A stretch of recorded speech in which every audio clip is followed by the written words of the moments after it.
I have been crucified with Christ. It is no longer I who live, but Christ who lives in me. And the life I now live in the flesh, I live by faith in the Son of God, who loved me and gave himself for me. Galatians 2 verse 20. This verse is not merely theological, it is deeply personal. It is Paul's declaration of identity, but it is also a universal invitation to every soul seeking meaning beyond survival. In a single sentence, it captures the mystery of transformation, the surrender of ego, and the breathtaking intimacy of divine love. I have been crucified with Christ.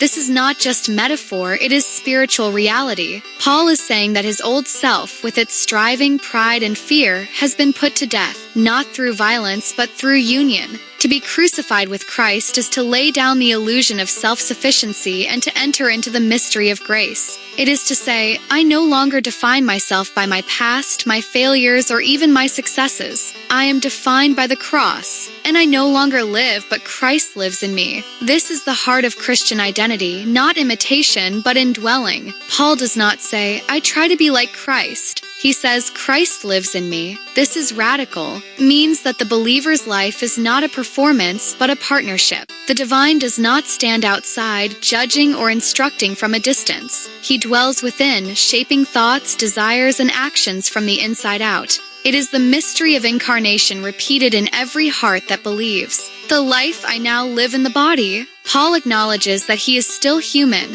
still walking through the world with all its aches and limitations. But something has changed. His life is no longer driven by fear or ambition, it is animated by faith, not blind belief, but trust in a person.